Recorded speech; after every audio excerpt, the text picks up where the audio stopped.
July 19, 1973.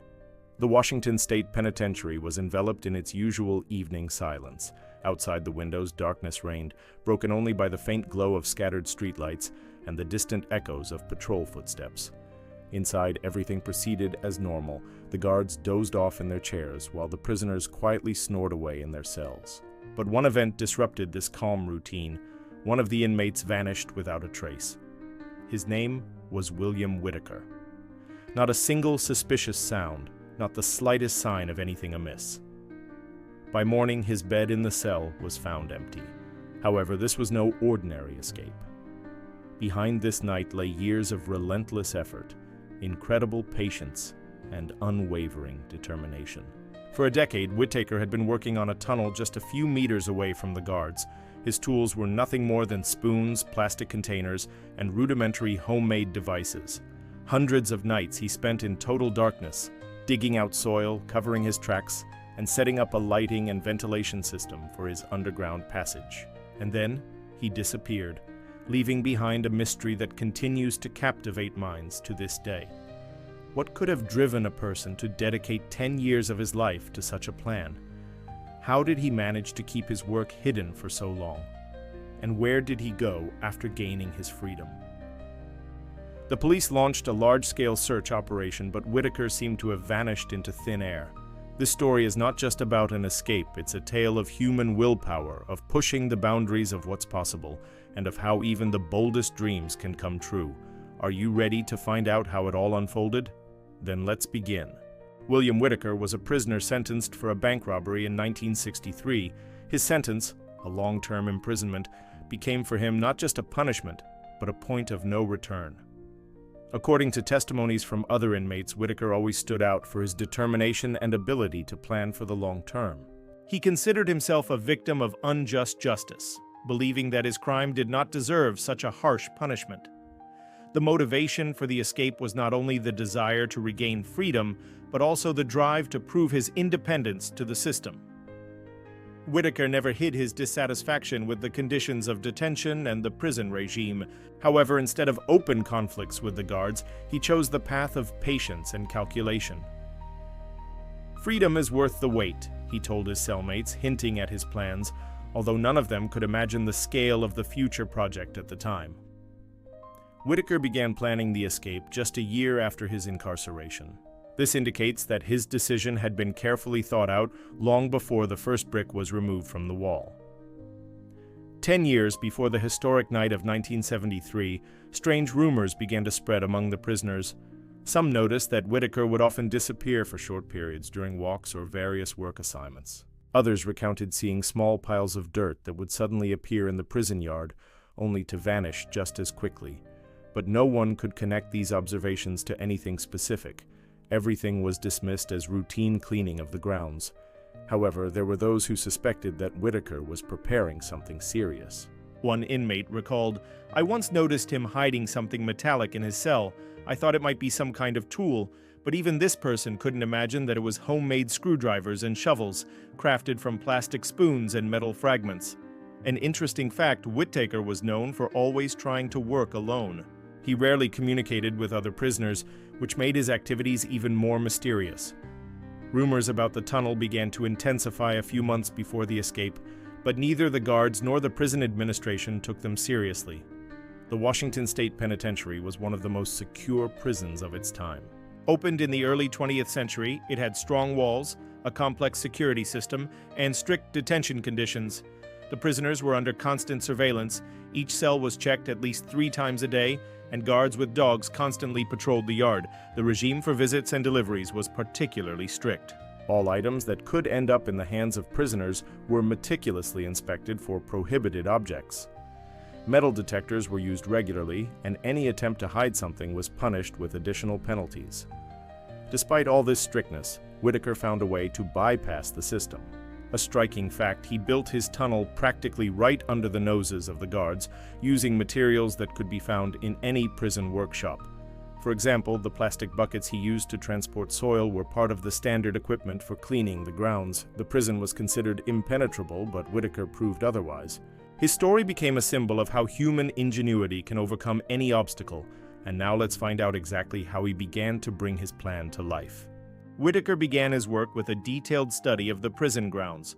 During the first few years of his incarceration, he carefully observed the routines of the guards, the daily schedule, and even how repair work was carried out in different parts of the building. He understood that every small detail could become the key to success. For example, Wittaker noticed that one of the walls of the building was made of older and more fragile bricks, which could be easily broken with patience and the right tools. One important factor that helped him in his analysis was working on construction sites within the prison.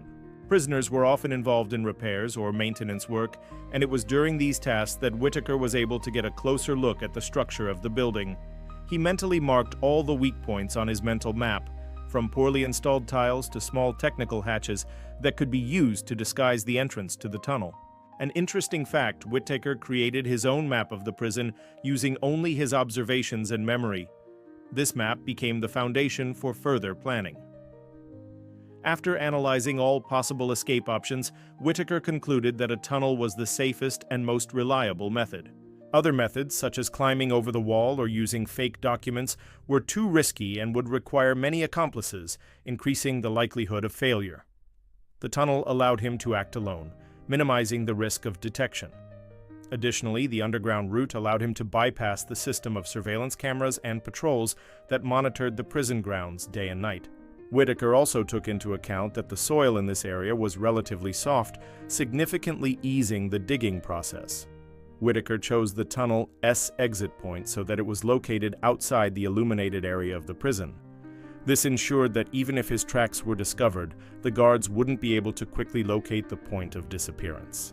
Before starting the physical work, Wittaker focused on psychological preparation. 10 years is an enormous amount of time, and he understood that he needed to remain calm and confident throughout. To achieve this, he developed a clear work schedule. Each evening, he allocated a specific amount of time for digging, while during the day he engaged in other activities to avoid suspicion. His initial plan was simple. Start with a small hole in the wall of his cell, then gradually expand the passage using homemade tools. Wittaker had already calculated how much time each stage of the work would take and created a progress chart that he kept in his head. For motivation, Wittaker imagined a specific goal, the place he would go after the escape. Although he didn't tell anyone about it, this goal helped him maintain focus and strength throughout the 10 years. When all the details had been carefully planned, Wittaker took his first step, a small hole in the wall of his cell. This marked the beginning of one of the longest and most thrilling projects in the history of prison escapes. The construction of the tunnel began with the simplest tools that Wittaker could either find or make himself. Plastic spoons from the prison cafeteria were turned into improvised shovels, while metal scraps collected during work on construction sites became the basis for screwdrivers and picks. He gradually created his tools, taking advantage of every opportunity to improve them. One of the key aspects was the choice of material for transporting the soil. Plastic buckets, which were used for cleaning the prison grounds, proved to be the ideal solution. Wittaker carefully carried out small amounts of dirt, disguising it as trash or mud. To avoid suspicion, he distributed the soil in different parts of the yard, mixing it with grass or sand. Wittaker devised a special system for storing tools inside the tunnel. He carved small niches into the walls to hide them from accidental discovery. Wittaker's tunnel was not just a hole in the ground. It was a genuine engineering structure. For lighting, he secretly ran wires from the prison's electrical system. These wires were camouflaged as ordinary repair cables, allowing him to avoid suspicion from the guards. Ventilation became one of the main challenges, as the tunnel was quite long, almost 150 meters. Wittaker solved this problem by installing improvised fans made from old motors of household appliances, which he found in the prison maintenance warehouse. These devices provided a constant flow of fresh air, which was vital for prolonged work underground.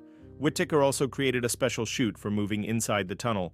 This chute allowed him to quickly travel between the entrance and exit, minimizing the risk of being caught when returning to his cell.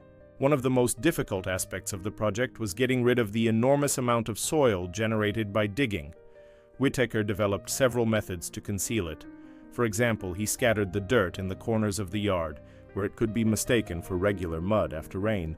On other days, he used garden beds, adding soil while pretending to help the gardeners. To conceal his long-term project, Wittaker learned to control his behavior. He never showed signs of fatigue or anxiety, even when working for hours at a time. Additionally, he always found reasons to be absent from his cell at certain times, such as participating in various prison programs or taking on extra duties. Wittaker created a special schedule for his work based on the timing of patrols and cell inspections. This helped him accurately calculate when he could safely be in the tunnel. Every step Wittaker took was meticulously planned. His ability to maintain secrecy and make use of available resources made him one of the most successful escapees in history. Now we'll discover how these years of preparation led to the final moment.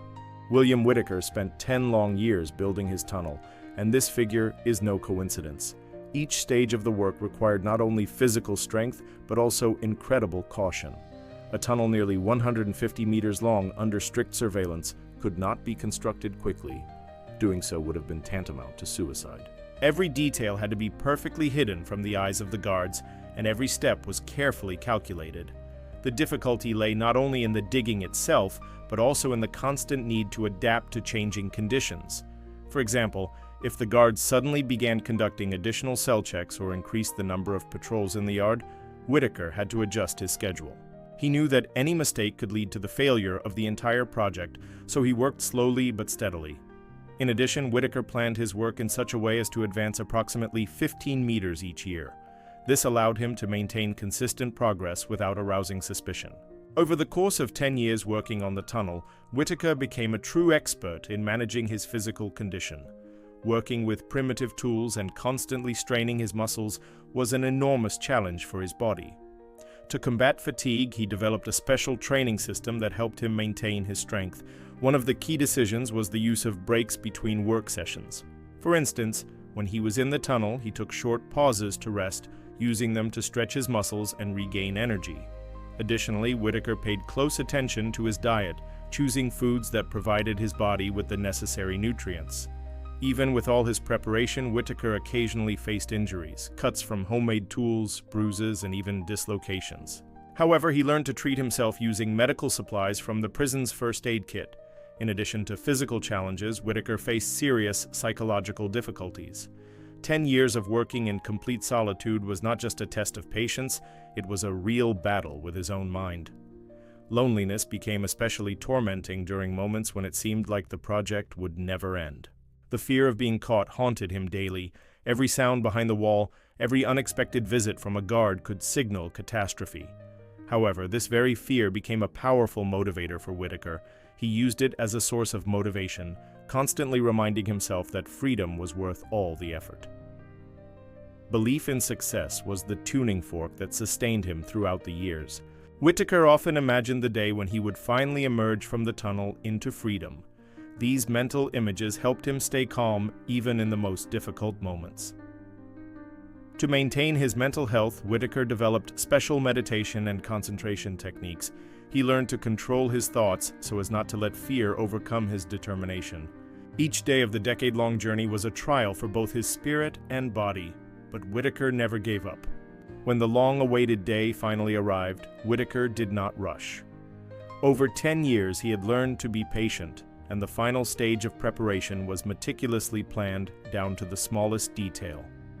In the weeks leading up to the escape, he conducted numerous tests to ensure his tunnel was fully operational.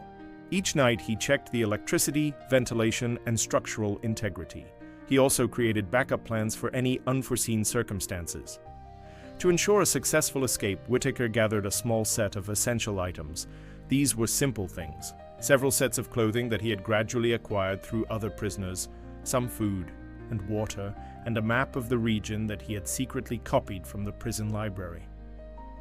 All of this was hidden in a special location outside the prison, where he could access it immediately after exiting the tunnel. Wittaker even took weather conditions into account for the escape. He chose a time when it was raining, so the rain would mask his tracks on the ground and make pursuit more difficult. The night of July 19th was like any other at the Washington State Penitentiary. The guards followed their usual routes, and the prisoners slept in their cells. But for Wittaker, it was the night of freedom. Around midnight, he began his journey through the tunnel. Every step was familiar after so many years of work, but now he felt a new tension. the realization that there was no turning back. About an hour later, he reached the exit. Before emerging, he carefully surveyed the area through a pre-prepared opening. Once he was sure no one was nearby, Wittaker stepped out into freedom. His first action was to move beyond the illuminated area of the prison to minimize the chances of detection. Wittaker prudently left a false trail, scattering a few items of his clothing in the opposite direction from his actual route. This was meant to confuse investigators and buy him more time to get away. The next morning, the Washington State Penitentiary woke up missing one of its most enigmatic prisoners. None of the guards or other inmates had noticed anything suspicious that night. However, after discovering Wittaker's disappearance, massive checks of cells and the grounds began. One of the guards recalled seeing a strange glow in the corner of the yard around 1 a.m., but dismissed it as a reflection from the streetlights. Other prisoners mentioned sometimes hearing strange scraping sounds, but no one could connect them to anything specific. When the prison staff finally found the entrance to the tunnel, they were stunned by its size and level of technical execution. No one had ever suspected that such a complex project had existed right under their feet for all those years. Wittaker's escape was a genuine shock to the prison administration. No one could imagine that a single person could spend 10 years executing such an ambitious plan while remaining completely undetected. The incredible breakout of William Wittaker remains one of the most astonishing episodes in the annals of American penitentiaries. When his disappearance came to light, it triggered a massive investigation that captured not only the interest of law enforcement, but also the imagination of the entire country. Authorities meticulously combed through every cell, wall, and crevice of the facility, attempting to unravel how a single individual managed to spend a decade right under their noses, constructing an underground passage stretching nearly 150 meters. The scope of the manhunt was extraordinary. The Washington State Police, the FBI, and even private investigators were called in to track down the fugitive. Every prisoner, guard, and staff member was interrogated. Despite these exhaustive efforts, Wittaker's trail abruptly vanished beyond the prison walls. It was as though he had dissolved into nothingness. In the days following the escape, cryptic messages began surfacing in various cities, which investigators suspected might be connected to Wittaker. For instance, anonymous tips led police on wild goose chases, steering them away from the escapee's actual route. Over the years, countless theories have emerged about Wittaker's fate after his daring escape. Some speculate that he fled the country using forged documents and now resides incognito in Europe or Latin America. Others believe he seamlessly assimilated into American society, altering his appearance and starting anew in a remote town where no one would recognize him. One particularly intriguing theory posits that Wittaker may have reinvented himself as a consultant, advising other inmates or even intelligence agencies on security protocols and strategies to prevent escapes. His unparalleled expertise would undoubtedly make him a valuable asset in such roles. Wittaker's story has earned its place among the pantheon of legendary jailbreaks. It stands as a testament to human determination, resilience, and the capacity to surmount seemingly insurmountable obstacles. His decade-long endeavor underscores that freedom may demand immense effort, but it is always worth pursuing. This tale offers numerous lessons. First, it highlights the critical importance of meticulous planning and unwavering patience. Wittaker didn't act impulsively. Instead, he worked methodically, inching closer to his goal with each passing day. Second, it serves as a powerful reminder of the indomitable human spirit. Even in the bleakest circumstances, a solution can be found if one clings to hope. When compared to other famous escape attempts, such as the legendary Alcatraz breakout or the fictional exploits of Andy Dufresne in The Shawshank Redemption, Wittaker's story distinguishes itself through its sheer duration and complexity. It demonstrates that sometimes the most improbable dreams can become reality with the right mindset and willingness to sacrifice. Thus, William Wittaker will forever be remembered as a symbol of how human perseverance can alter destiny even when all hope seems lost.